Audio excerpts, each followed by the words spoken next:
Controladores Unidos agrupa a 600 controladores aéreos que pertenecen a 5 organizaciones en España. Hoy asistimos al Parlamento Europeo los representantes de esas 5 organizaciones, que les tengo aquí a derecha e izquierda, junto a una delegada de prevención de riesgos laborales del Centro de Control de Tráfico Aéreo de Madrid, que es uno de los principales centros de control de tráfico aéreo a nivel mundial. Next, please. ¿Pueden identificar qué aparece ahora mismo en pantalla? Como pueden ver, son los Estados Unidos y Europa Occidental. Next, please. Ahora pueden ver en pantalla una imagen prácticamente idéntica a la anterior, pero llena de líneas. Es el espacio aéreo de 6 países: Estados Unidos, Francia, Alemania, Reino Unido, Italia y España. El espacio aéreo de esos 6 países es el más denso a nivel mundial. 24.000 controladores aéreos, contratados por 6 empresas estatales, supervisamos la seguridad de la zona las 24 horas. 2.000 de esos controladores somos españoles. España, además, es el único país con 4 aeropuertos en el ranking europeo Top 30: Madrid, Barcelona, Palma y Málaga. Es lógico pensar que debe existir una cierta homogeneidad en las condiciones laborales, especialmente las que pueden tener impacto en la seguridad operativa y la salud de estos 24.000 profesionales. Esto ha sido así durante más de 20 años, pero ya no es cierto. Hoy existe una diferencia fundamental.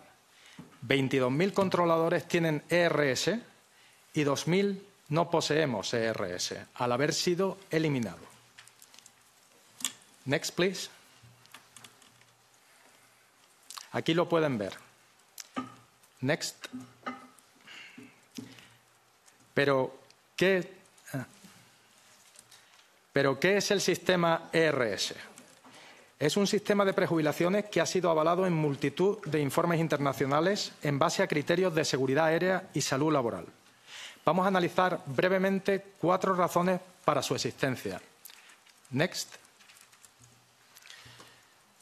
La curva de Cobb. Esta curva que ven en pantalla refleja el rendimiento de los controladores aéreos con el paso de la edad.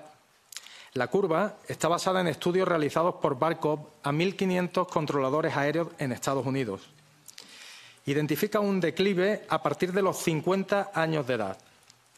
En Estados Unidos existe el sistema ERS desde los 50 años de edad, accesible a todos los controladores del tráfico aéreo. Next, please. El caso de Austrocontrol. El rendimiento de 202 controladores aéreos de la empresa pública austriaca fue evaluado el año 1992. Los resultados de la investigación fueron consistentes con los estudios de Cobb, ya que identificó que a partir de los 46 años comenzaba un declive en el rendimiento de los controladores. Next. Guía de gestión de recursos humanos de la Agencia Europea de la Seguridad de la Navegación Aérea, Eurocontrol. Entre muchas valoraciones, consistentes con los estudios anteriores, la guía europea dice lo siguiente: The results of psychological research show that with age, the mental and physical abilities required for the job of air traffic control diminish. Reaction times, concentration, hearing and sight, and cognitive flexibility are affected. Juicio 41-22 de Naciones Unidas, celebrado en Ginebra, Suiza, el año 2019. La Agencia Europea para la Seguridad de la Navegación Aérea, que está situada a 5 kilómetros al noreste de donde estamos, ha defendido el sistema de prejubilación ERS 55, eliminado por España, incluso en vía judicial. La sentencia del Tribunal de Ginebra de la Organización Internacional del Trabajo afirmó lo siguiente respecto al sistema de prejubilación ERS 55 para los controladores aéreos en el año 2019. The lower retirement age of ATCOs, controllers, is justified by the specificity of their work. This provision is not unjustified or unreasonable. Siguiente, por favor. Next, please. This is the sentence, and next again, please. Okay. La razón errónea. España incumplió el Reglamento Europeo 2096-2005, que en la actualidad es el 373-2017. La metodología SAM jamás se puso en práctica, a pesar de ser una obligación establecida en la normativa previa a la eliminación del sistema ERS 55. El impacto económico de forzar a los controladores a continuar trabajando contra su voluntad, más allá de una edad recomendada, es evidente. Sin embargo, este beneficio económico ha sido desaconsejado por múltiples estudios en base a razones de seguridad aérea y salud laboral. La Agencia Europea Eurocontrol ofrece datos esclarecedores. En 2016, next please. Next please. En el año 2016, Italia, Francia. Petitioner, one question. Sure. To conclude. Yeah. Okay, we are doing our best as fast as we can. We are talking about the safety of 600 million people, and we need just a minute. En 2016, Italia, Francia, Reino Unido, Alemania gastaban de media el 15% del presupuesto en la Empresa Nacional de Control Aéreo.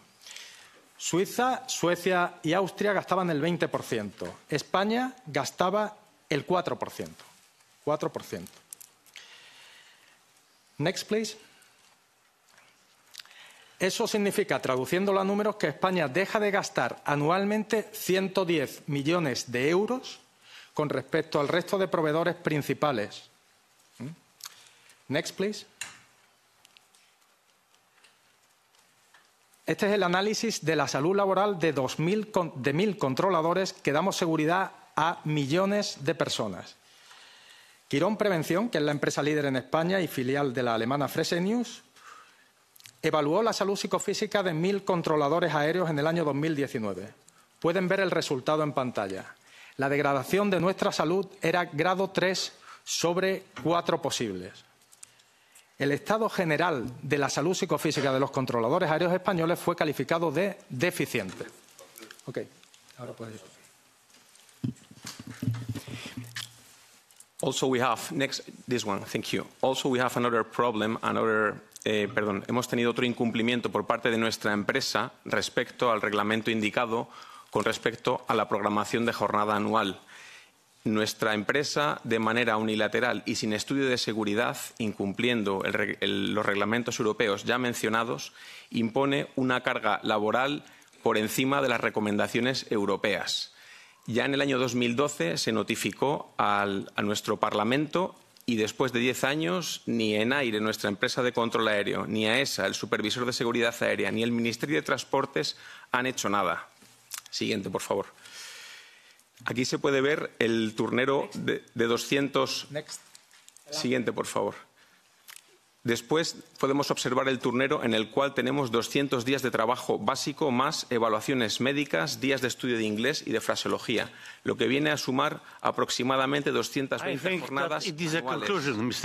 Yes, of course. Y la recomendación de Eurocontrol es de 176 servicios anuales. ¿Qué es lo que pedimos? Que se cumpla la normativa europea en cuanto al reglamento 2096/2005, que después se convierte en el 373/2016, y la directiva 89391 de la Comisión Europea, que se respete el derecho fundamental a la existencia de un marco laboral que respete las disposiciones internacionales y europeas con respecto al sistema de RS de prejubilaciones y también la jornada desempeñada por los controladores aéreos españoles. Muchas gracias. Thank you so much. If it's possible, 5 minutes for DG Mobility and Transport. Good afternoon. I'm Kerstin Sjöbeck from DG Move. Thank you, colleagues. I must say, I'm a former controller. Thank you for the presentation. The petitioner, CCUU, asked us to ensure compliance on particularly Commission Regulation 2096/2005 in regard to safety assessment in the case of elimination of an early retirement scheme in Spain. This regulation, as mentioned, is since November 2011 no longer in force and is instead replaced by Commission Regulation 2017/373. The petition does not state when the early retirement scheme was eliminated, why it's unclear to what regulation we need to refer.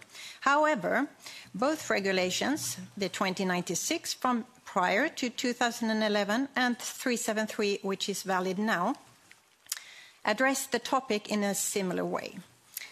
An air traffic service provider needs to have a safety management system in place. Included in the safety management system is a part talking about safety assessment and assurance of changes to the functional system. To explain what the functional system is, it's a combination of procedures, human resources, and equipment, including hardware and software, organized to perform a function within the context of air traffic management, meaning the interaction between these different elements. In case of changes in a functional system, a safety assessment shall be done. Situations where a safety assessment should be done could be, for example, implementation of new technology. Technology interacts with humans, consequently they need to be trained to use the technology. Changes of airspace or, for example, a new building in the vicinity of an airport. These are examples of situations where the regulation have in mind where any potential risk of safety issue need to be handled. The responsibility for demonstrating compliance with the requirements of 373, including a safety management system and safety assessments, lies with each member state through its designated national supervisory authority or national competent authority. The European Union Aviation Safety Agency, EASA, is responsible for the oversight of the work carried out by these authorities. If we focus outside of the functional system and look at individual performance of an air traffic controller in terms of safety, Commission Regulation, another regulation, 2015-340, sets requirements, for example, medical checks every 12 months from the age of 40. Proficiency checks on operational capabilities is performed often yearly, but with a maximum interval of 3 years. These are other examples of elements that serves as safety net for air traffic controllers to perform their job safely. Normally, changes in collective agreements, salaries, or, as in this case, in this petition, the early retirement scheme is negotiated in social dialogue between the employer and the unions. So at this point, we have not found, from an aviation safety perspective, any violation of the European Union regulations for aviation. Thank you. Thank you so much. Next, we will move to different group. EPP, Ms. Abadia. Gracias, presidente. En primer lugar, quiero agradecer a los peticionarios su comparecencia ante este comité para exponer una cuestión que afecta directamente a la seguridad aérea, al cumplimiento normativo y a los derechos laborales en el ámbito europeo. Nos encontramos en un contexto de crecimiento sostenido en la demanda de vuelos. Año tras año se baten récords históricos, no solo en el transporte de pasajeros, sino también en el de mercancías, impulsado por el auge del comercio digital. Es evidente que esta expansión del tráfico aéreo exige una respuesta responsable por parte de las administraciones y, sin embargo, lo que estamos viendo en España es lo contrario. No tiene sentido que, ante un mayor volumen de operaciones, se estén debilitando las condiciones laborales de quienes literalmente garantizan nuestra seguridad en el cielo. Los controladores aéreos son los guardianes de un engranaje crítico. A todos nos gusta volar seguros, pero para que eso ocurra, lo que no se ve, las torres de control, los centros de coordinación, las decisiones tomadas en segundos bajo presión, también debe estar protegido y respaldado. Desde el Grupo Popular apoyamos plenamente esta petición. Consideramos necesario que se examine si se han producido incumplimientos del derecho europeo y que se escuche a los profesionales cuya labor es esencial para garantizar la seguridad de los ciudadanos europeos. Por ello, pedimos que esta petición permanezca abierta. Garantizar el cumplimiento de una normativa común es una obligación de todos los Estados miembros. Muchas gracias. Vamos a ver, es que yo creo que aquí sobre una cuestión que podría parecer superficialmente relacionada con asuntos laborales muy respetables y muy importantes, se está solapando algo verdaderamente grave, que es si se está poniendo o no en riesgo la vida de las personas que volamos. Es decir, que, por cierto, estamos hablando de controladores en España, que es un lugar por donde vuela, es decir, no es un problema español. Si hay un problema de seguridad, ese problema se extiende a personas de todas las nacionalidades, a centenares de millones de personas de todas las nacionalidades del mundo, que sobrevuelan a España y están en manos de estos señores, que, por cierto, no representan el 20%, representan más. Y que, por cierto, si se celebraran unas elecciones sindicales pronto, seguramente sería el grupo mayoritario. En todo caso, son 600 controladores aéreos. 600 controladores aéreos que no han venido aquí a dar una opinión. Han venido con datos, con gráficas que demuestran que, según los estudios realizados por los expertos, por los psicólogos, por médicos, a partir de los 50 años empieza entre los 50 y los 55 puede haber un proceso de pérdida de ciertas habilidades. Esto es normal en un colectivo que no está haciendo un trabajo como el nuestro. Está etapas de varias horas muy continuadas. Por cierto, en el caso de España, más de 200 jornadas, lo cual es mucho más de lo que se hace en el resto de Europa, absolutamente concentrados, mucho más concentrados de lo que exige cualquier trabajo, teniendo en mente que la vida de centenares de personas está todo el tiempo en sus manos. Esto objetivamente, porque la estadística no engaña, a partir de los 55, por cierto, se desciende. Aquí se ha visto la curva, y la media de los controladores en España, no sé si me equivoco, pero creo que está por encima de los 55, de los 57, ¿no? Por lo tanto, esto es objetivo. Estamos hablando de estadísticas hechas con muestras muy grandes. Es decir, sí se está poniendo en riesgo la vida de las personas. Y esto es suficientemente grave como para no querer llevarle la contraria por razones políticas a un gobierno u a otro. Vamos a ver, ¿se está aplicando o no se está aplicando el Safety Assessment Methodology? La metodología de evaluación de la seguridad. No se está aplicando. ¿Se está aplicando o no se está aplicando el Early Retirement System? Para que aquellos que se consideran en un momento dado, que ven, que lo notan porque son ellos mismos, que sus habilidades, que sus capacidades pueden estar viéndose afectadas, se retiren, se prejubilen. No se está aplicando. Y si no se están aplicando estos sistemas, que son los estándares para medir la seguridad que ponemos en las manos de estos señores, entonces no hay manera de medir el riesgo. Porque los actuarios de las aseguradoras, cuando miden el riesgo, utilizan baremos y utilizan estadísticas. Si ustedes privan de estos instrumentos a los que evalúan los riesgos, resulta que no lo sabemos. Bueno, sí sabemos que los estudios demuestran que lo que ellos dicen es verdad. Me parece que eso nadie lo va a negar. A partir de los 50 puede empezar a perderse capacidad para este trabajo y a partir de los 55 se pierde con total seguridad capacidad para este trabajo. Hombre, saquémoslo un momento del combate político habitual y llevémoslo a donde debe estar, que es, oiga, cuando volamos sobre España, ¿estamos seguros o no? Simplemente. Por lo tanto, por supuesto que debe quedar abierta la cuestión. Gracias. Open. Okay. Next, ECR. Tak, my też jesteśmy za tym, żeby petycja była otwarta. Dziękuję bardzo. Madam Tom? Renew? Thank you very much, Chair. You know, colleagues, I'm from Estonia, which means that I'm flying in opposite direction, and I very often fly with Scandinavian Airlines. Retirement age there is 65 years, which is absolutely unfair, it's too high, but this is national legislation. And as far as I understood from what was said by Commission, the legislation you are applying on is not in force anymore. I mean, so this is very interesting discussion, and I agree with all your arguments, but this committee and European Commission cannot change national legislation, and we cannot change retirement age in Spain, so we are in favor of closing this petition. Thank you.